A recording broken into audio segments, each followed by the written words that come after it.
What's up, y'all? Today's video will be showing you how to make homemade chicken nuggets. Now, to start off, you will need some chicken breast tenderloins.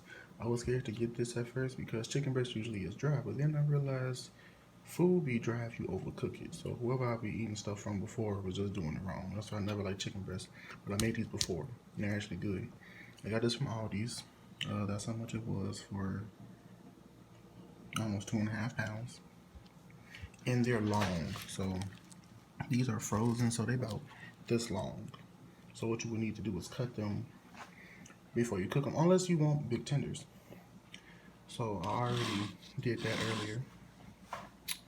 earlier. Some pieces are big and some are small.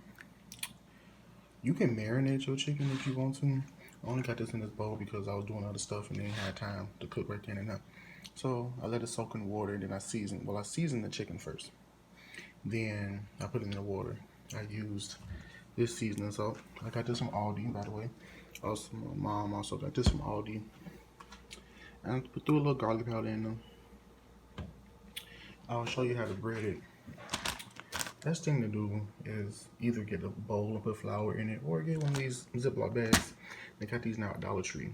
So yeah, this can be personally for your chicken. So what you do now is just get your chicken one at a time and throw it in your bag and throw it in your flour.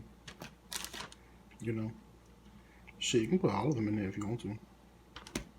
Just do a few at a time. Make sure they all get the coating.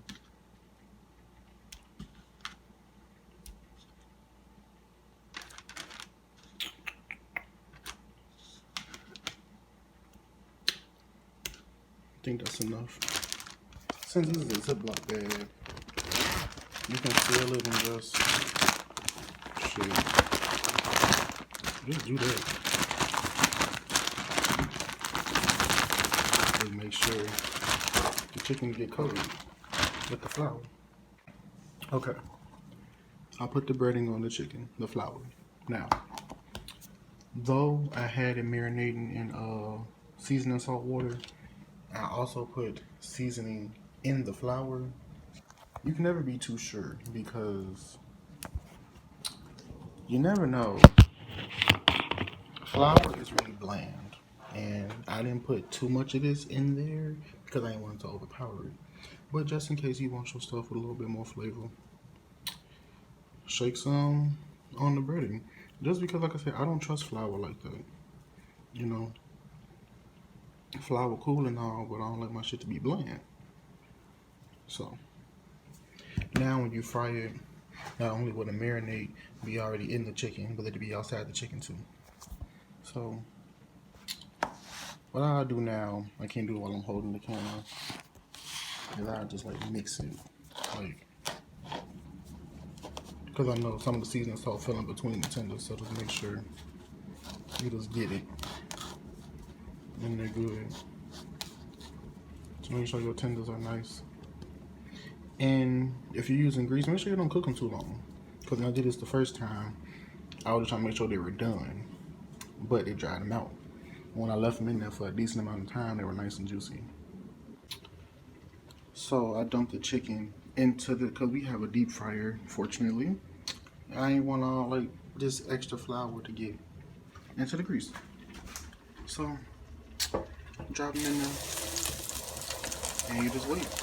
Make sure you watch them though. I think I had them in for like a good minute. That's how they look so far. The light is saying is original, but they look a little white, so I'm gonna keep them in there a little bit longer. Here's the final product.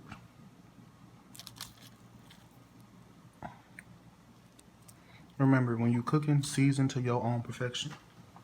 You know, if you want a little salt, put a little. If you want a lot, go ahead, do you. Make sure you taste your food. If you do this method I just showed you, do a sample test. Like, do like 3 tenders or 3 nuggets, season it a little bit, and then put it in there and fry it, and then see how it comes out. If you see that you put too much seasoning or too less seasoning, then you can know for the other ones instead of getting all of yours and putting all types of seasoning on there, putting less seasoning, then it's ruined. Then you got to re-season it while you eat it, or just eat some salty ass tenders. So Yeah. Thanks for watching.